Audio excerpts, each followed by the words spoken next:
Olá, servidor público, olá, cidadão. Estamos iniciando mais um programa Cidadania e Serviço Público, um programa da Federação das Entidades de Servidores Públicos do Estado de São Paulo, FESPESP. Nossos convidados hoje são dois servidores públicos aposentados da Assembleia Legislativa. Gaspar Bissolotti Neto, presidente da ASPAL, Associação dos Servidores Aposentados e Pensionistas da Assembleia Legislativa, e Rita Amadil Ferraro, presidente da AFALESP, Associação dos Funcionários da Assembleia Legislativa do Estado de São Paulo. Participaram de um congresso? Vamos falar sobre o congresso.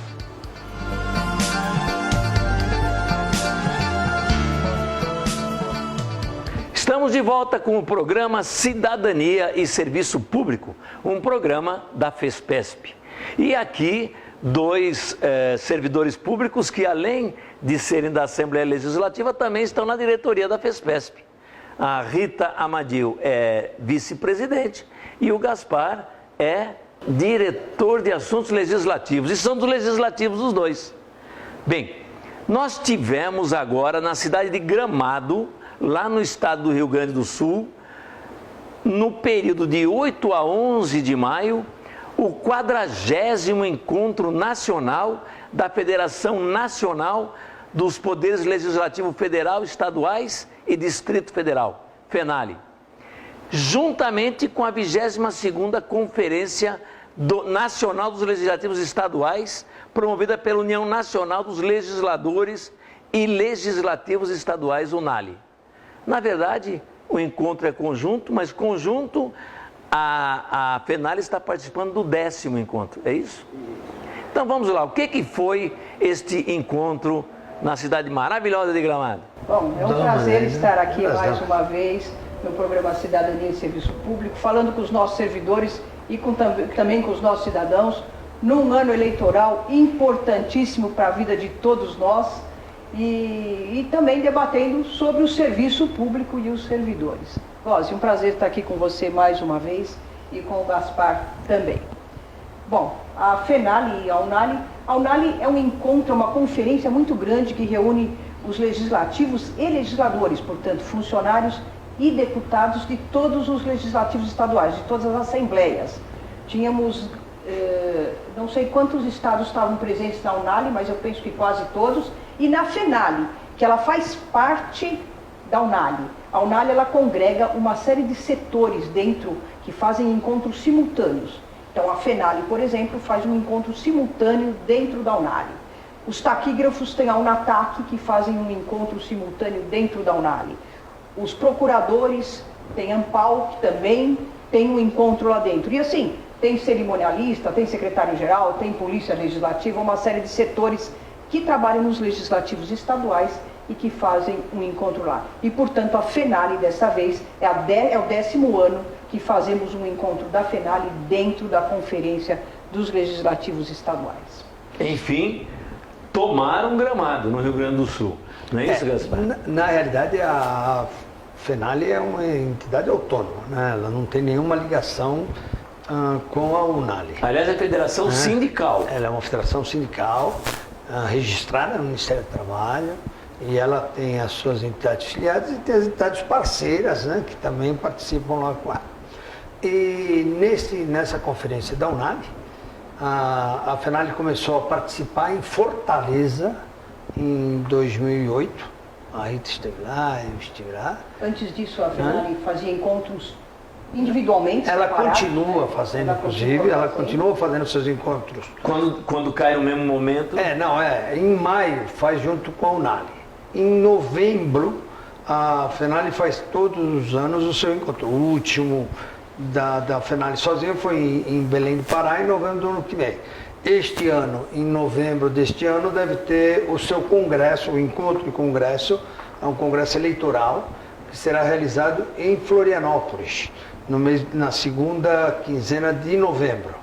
Então a gente faz sempre esses dois encontros, porque o nosso fica uma coisa mais individualizada, onde você tem muito mais liberdade, né? Tem mais tempo, inclusive. Porque nesse da UNALE você tem que conjuminar o encontro da FENALE mesmo E também a conferência da Unali, onde tem palestras, debates, né? Então é muito mais amplo, tratando dos assuntos nacionais. E nós da FENALI, então, preferimos continuar também com o nosso encontro individual. E que os dois encontros são muito frutíferos, né?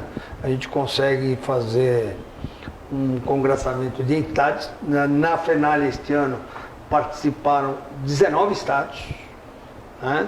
Incluindo o Distrito Federal. Então nós tivemos aí uma participação muito boa. São muitas entidades e aí todas elas levam suas experiências, suas reivindicações, suas conquistas. E nós temos um quadro, fazemos um quadro da situação do servidor do Legislativo em todo o país. Que não é das melhores, né? Infelizmente o servidor público hoje virou bode expiatório aí em todos os níveis. Então nós temos que estar unidos nessa luta. É uma luta árdua, né? Um dos temas aí que nós falamos lá foi a questão da Previdência. E que nós temos que estar atentos, né? Que já estão falando até numa mini reforma, uma reforma para tirar só um pouquinho e não todos os direitos. Eles vão tirando aos poucos, né? Vão comendo pelas beiradas. E a gente tem que estar todas as entidades atentas, tanto o Legislativo como do Executivo e do Judiciário. Aproveitando o gancho do Gaspar, uma das coisas que se fala muito na reforma da Previdência é o valor que você vai ter na aposentadoria depois. E que a imprensa bate muito contra o servidor público por causa do valor da aposentadoria dele, que diz que ele ganha muito bem, que ganha muito. Mas uma coisa que a imprensa não diz é que o servidor ganha de acordo com o que ele paga, né? Da mesma forma que o servidor da empresa privada, ele paga 8% sobre o seu salário, o servidor público, ele paga 11% sobre o seu salário. Só que o funcionário da empresa privada, ele tem um limite que são 10 salários do INSS. Se ele ganhar acima de 10 salários, ele não paga, ele não tem essa contribuição para a Previdência. E o servidor público não tem essa opção, ele tem que pagar sobre o total. E com um detalhe que também a imprensa não explica para a população e fica dizendo que o bode expiatório, que tem que estar roubando dinheiro, é o servidor público. O servidor público, ele pagava 6% sobre a Previdência. E de umas reformas que tiveram atrás, quase 20 anos atrás, ele passou a pagar 11%. Em alguns estados já está pagando 14%. Então, o governo, ele faz as coisas de tal forma que o servidor acaba tendo que pagar sempre mais. Ele aumenta o tributo, ele aumenta o imposto sobre o servidor, né? Sobre essa contribuição previdenciária. E isso a imprensa não esclarece para a população. Fala, olha, ele ganha muito, mas não explicou que esse muito, entre aspas, ele pagou sobre muito. É a mesma coisa que o servidor da empresa privada hoje pague sobre R$8.000, vamos supor, e amanhã a aposentadoria seja sobre 3, ganhe 3. Isso é um roubo. Isso já acontece. E se depois de aposentado ele ganhar acima do teto, ele continua contribuindo naquele valor sobre 11%. O servidor público. Se ele ganhar mais, ele contribua. É a mesma coisa que o aposentado da empresa privada, do regime geral, continue pagando aposentadoria depois de aposentado, que é uma coisa absurda. Aliás, a 555 tínhamos um projeto 555, uma PEC, que era para acabar com essa contribuição depois que você se aposentasse, porque não tem cabimento você pagar aposentadoria depois de estar aposentado. Mas é o que acontece no serviço público, né? Outro tema também muito discutido lá nos nossos encontros, é a questão dos cargos em comissão. Ele deve existir, lógico, todo político tem que ter o seu cargo de confiança. Mas hoje é exagerado, né? Hoje o número de cargos em comissão, em todos os níveis, né? Também em outros órgãos, é muito grande, é muito maior do que o número de efetivos. E isso nós temos discutido, inclusive, ainda bem que o Ministério Público, o próprio Judiciário, tem atuado em alguns locais já nesse sentido, de reduzir isso. Mas esse é um tema que nos preocupa muito, inclusive no que diz respeito aos cargos de direção, né? Eu vi o número aqui da Assembleia por Deputado assustador, né? Mais de 32 A Assembleia de São Paulo, ela tem 32, o deputado tem 32 funcionários comissionados, que de dá- confiança dele. que dá mais Tem 3 mais mil. 2 efetivos que são concursados, que podem trabalhar com o deputado. Mas tem mais, tem 32. Eu acho que o que, vocês vão responder melhor que eu, mas o que me parece que aconteceu é que não é que o deputado se cerca de auxiliares, assessores de confiança dele, que não seriam 32. Ele, na verdade, se aproveita para formar uma claque aí para as próximas eleições. 32? Isso a gente não dá para afirmar, né, Góes? Mas a rigor eles têm, porque eles têm o que eles chamam de gabinete estendido. O gabinete deles é estendido para a região deles. Então eles podem ter seus funcionários na sua cidade, nas cidades onde eles têm votos, para fazer o trabalho junto ao eleitorado, né? E o deputado também tem alguns cargos que ele pode duplicar. Então, vamos supor que ele tivesse um cargo que o funcionário ganharia 6 mil, ele passa a ter 2 funcionários ganhando 3 mil. Então tem mais... Que foi o que aconteceu foi a última, na Assembleia né? Legislativa de São Paulo nos Exato. últimos 5 anos. Isso. Então, o que a gente discute é que na verdade é muito cargo.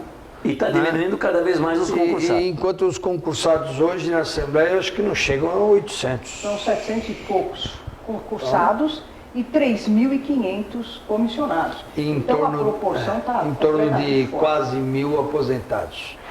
Alguns anos atrás, né, Gaspar, deixa eu só complementar, tipo há 20 anos atrás nós tínhamos metade dos funcionários concursados e metade dos funcionários comissionados, que são os cargos de Hoje tem um funcionário concursado para 5 comissionados. É essa a proporção que está exagerada e não é só em São Paulo. Estamos vindo agora do Congresso da Isso que eu ia FENALI. perguntar. Todos os estados. Todos os estados têm essa mesma proporção, 5, 6 funcionários comissionados para cada cargo efetivo. E o que a gente diz assim, antigamente você tinha mais cargos efetivos, por que se defende o concurso público? Porque você tem, primeiro, é muito democrático você ter um concurso público e todos têm direito a participar. Qualquer um vai lá, estuda, passa no concurso e tem aquele cargo. Não fica privilegiando alguém que conheça um político, que conheça alguém importante. Não, qualquer um cara pode ser pobre, pode vir lá da periferia e ele vai lá, estuda, batalha e é um funcionário público e passa no concurso. E depois, quando ele passa no concurso, ele se compromete, ele fica comprometido com a situação. O problema do cargo em comissão, e o Gaspar estava falando da direção, nós estamos vendo o país, o que está acontecendo com a corrupção, com esses desmandos gerais. Se você tem um diretor, eu vou falar em meu nome pessoal, eu defendo que os diretores sejam efetivos numa administração pública, não no cargo de confiança do deputado. O cargo de confiança do deputado é diferente, com a administração. mas o cara tem que ser comprometido com a administração, com a administração pública. Não é com determinado governo ou determinado partido, tem que ser com a administração pública. E se eu sou diretora de um departamento que tenho que fazer um gasto muito desproporcional e eu sou funcionária efetiva, comprometida com a administração, porque eu estudei muito para entrar lá, eu não vou perder aquele cargo, eu não vou jogar aquilo fora. Eu falo, não, eu não vou assinar isso. Agora, se eu sou um cara contratado, que chegou lá, indicado por um político, por alguém importante, e estou lá e a pessoa chega e me ordena que eu assine aquele contrato, eu tenho que assinar. E aí acontecem os desmandos que nós temos visto por aí, pelo país todo, em todas essas diretorias. E uma coisa importante aí, né, Rita, que os deputados mudam, né? São eleitos outros deputados ou reeleitos e aí são outros assessores. Os que ficam para administrar realmente são os efetivos. São servidores. Agora, inclusive, este encontro da FENALI que é presidida pelo nosso amigo João Moreira, lá de Mato Grosso do Sul. Um abraço para o João Moreira, que deve estar nos assistindo, né? E você tem como secretário-geral José Eduardo Rangel. Convidado o João Moreira e o Rangel também para vir aqui lá do Rio de Janeiro. E este encontro, o tema deste encontro era o legislativo que nós queremos. Como você está falando aí, começando dos deputados, então é o legislativo que nós queremos. E inclusive isto está na nossa carta de Gramado, né? Nós estamos falando muito da questão que a própria central pública está trabalhando, para formarmos aí uma bancada de servidores A pública é a central dos servidores públicos, que vai completar 3 anos agora em agosto. Que beleza, né? E nós somos fundadores, né? Fundadores. Isso é muito bom. Então, a discussão foi em torno também disso. Consta na nossa carta essa questão aí de tentarmos formar uma bancada, que tenhamos os deputados que defendam, não só deputados servidores, mas deputados que defendam o serviço público de qualidade e os servidores. E nós batemos muito nessa tecla, né, nesse encontro, né? Teve lá o nosso presidente do Sindileges, lá o Petros Elisbon, que também defendeu essa bandeira. O Sindileges, que também é filiado à FENALI. E foi um encontro realmente muito produtivo. Aqui na carta de Gramado, vou falar já dos 2 primeiros itens, que era não aprovar sem ampla discussão com a sociedade aquilo que mexe diretamente com o trabalhador, com a sociedade em si. E também, vocês falam, na revogação da reforma trabalhista.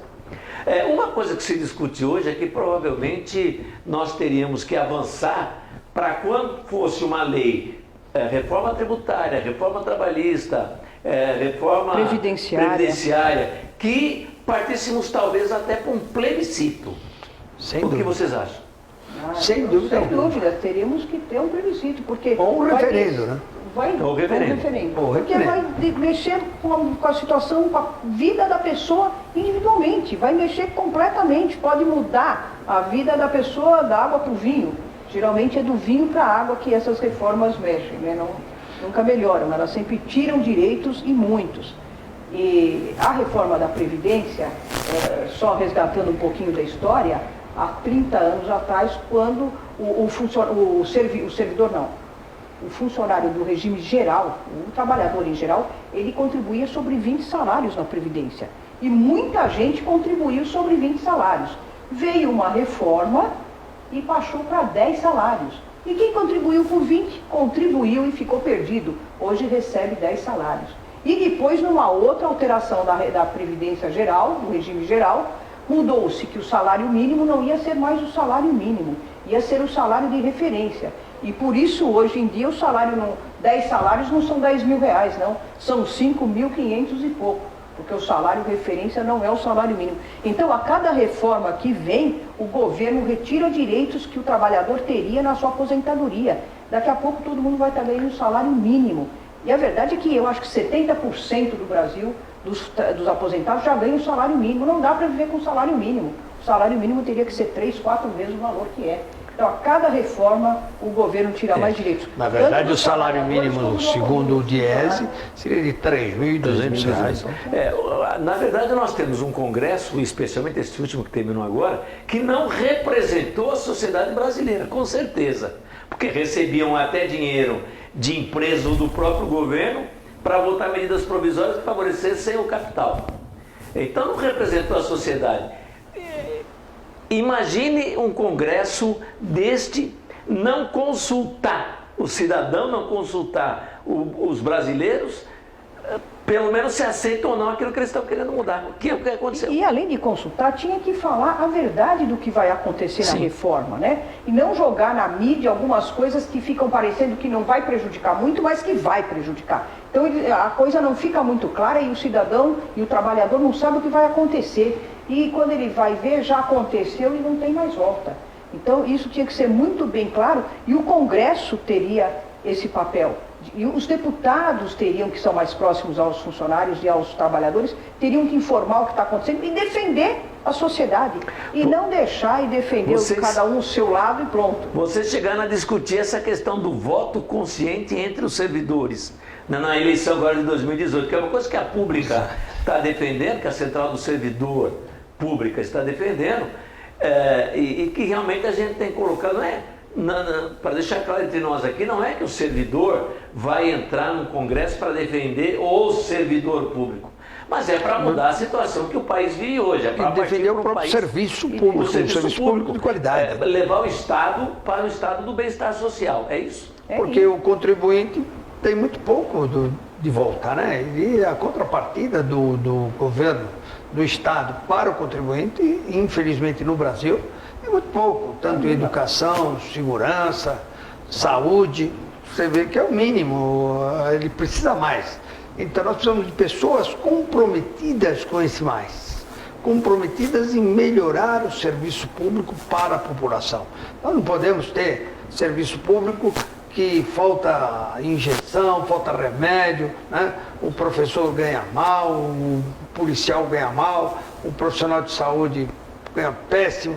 Ou nós não podemos ter isso, nós temos que ter pessoas comprometidas em melhorar o serviço público para a população. Não é para nós, simplesmente, mas para toda a população.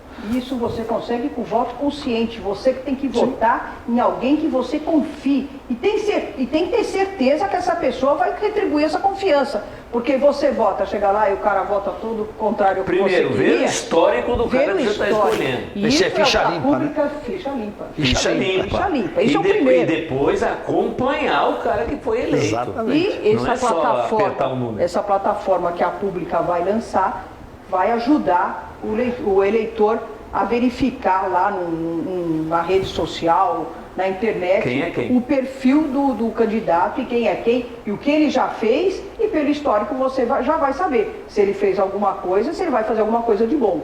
Já que você falou, vai ser lançado no dia 5 de junho, lá na AFRESP, Associação dos Fiscais de Renda do Estado de São Paulo, às 14 horas.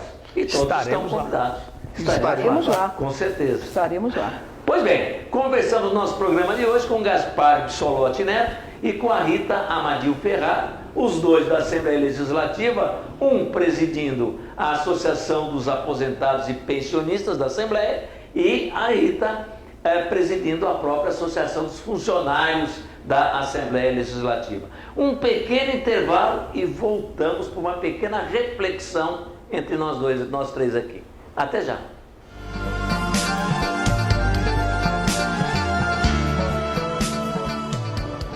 Estamos de volta com o programa Cidadania e Serviço Público da Federação das Entidades Servidores Públicos do Estado de São Paulo, FESPESP, com Gaspar Bissolotti Neto, Associação dos Servidores Aposentados e Pensionistas da Assembleia Legislativa, e Rita Amadil Ferraro, da Associação dos Funcionários da Assembleia Legislativa do Estado de São Paulo. Estamos naquele nosso pedacinho de reflexões. E eu queria que nós refletíssemos sobre o seguinte: além da pauta de defesa e valorização do serviço público, que somos servidores, não se pode abandonar a causa do direito à moradia, ao bem-estar social, da regularização das terras e do direito ao transporte urbano. Tudo isso está cada vez pior. E na reforma tributária, quem paga mais é quem ganha menos. A reforma tributária é uma das reformas fundamentais para mudar essa situação toda e que vai melhorar essas dificuldades que temos com moradia, essas que você acabou de elencar, porque se você tiver uma tributação justa, onde aquele que ganha mais proporcionalmente pague mais e o que tem menos pague menos, o que muitas vezes é invertido na nossa sociedade, vai beneficiar a todos. Isso, a reforma tributária era o que o governo devia estar fazendo e que não está, né? Está batendo na reforma da Previdência. Em vez de tirar dinheiro aonde tem que tirar, que é na tributação, está tirando do servidor e do funcionário que vai se aposentar, do trabalhador. E que bom ou ruim, já existe uma reforma tributária em andamento, que pelo pouco que eu vi dessa reforma, eliminava o ICMS, inclusive, de remédios e alimentos. E quem ganha mais é que tem que pagar mais. Gaspar. Sem dúvida nenhuma. Agora, o que eu acho é isso. Aquela bandeira de taxar grandes riquezas, isso é necessário já. Vamos parar de querer aumentar o imposto de renda, como se fala, vamos inventar uma taxa de 30, 35, que no fim vai pegar assalariados só. Os milionários mesmo não são atingidos. O assalariado cada vez mais está no gargalo, está pagando mais imposto, né? Porque além de imposto de renda, você paga o imposto em tudo que você consome, né? É provado já que o que fica mesmo com você do que você ganha. Eu coloquei remédio. No final você não fica com 40% do que você ganha, né? Com todos os impostos que você paga. Então o que nós temos que fazer é isso, é dar à população mais condições de ter poder aquisitivo. Ela ter realmente o poder aquisitivo, que hoje ela sobrevive, né? Ela não vive. Ela sobrevive com muita dificuldade. A cesta básica para o povo, para a população conseguir adquirir a cesta básica é muito difícil. Então precisamos pensar um pouquinho mais nisso. A questão do transporte, infelizmente, a gente vê as verdadeiras sardinha em lata, né? Povo amontoado no horário de rush. Temos que pensar um pouquinho mais na população, melhorar o transporte, melhorar a questão da moradia. E nós aqui no centro de São Paulo estamos vivendo aí um momento muito difícil, né? Com tanto prédio abandonado e o pessoal tendo que invadir para ter moradia. E tivemos aí, né, nossa solidariedade aí ao pessoal que sofreu esse incêndio recentemente aqui em São Paulo. Coisas que não podem ocorrer num país emergente como o nosso, né? Um país que está aí querendo estar entre os primeiros do mundo. Não pode ocorrer mais coisas assim. O país nos deixa muito triste, vendo que muitas pessoas roubam e outras têm que pagar a conta. Isso me deixa muito triste. Só posso completar isso aí? Então, é que através do voto que nós vamos ter agora em outubro e novembro, é o voto que pode mudar esse a situação. É o momento, né? Esse é o momento de você votar na pessoa certa, numa pessoa que vai ser honesta, que não vai ser corrupta e que vai pegar o tributo, o dinheiro do tributo e investir na saúde, na segurança, na moradia, nas coisas que a nossa população precisa, que nós todos precisamos, Rosa. É isso aí. Chegamos ao fim de mais um programa Cidadania e Serviço Público. Hoje, uma conversa com Gaspar Bissolotti Neto, da Associação dos Aposentados e Pensionistas da Assembleia, e Rita Amadil Ferreiro, da Associação Ferraro, da Associação dos Funcionários da Assembleia Legislativa do Estado de São Paulo. Fique agora aguardando o nosso próximo programa. Até lá!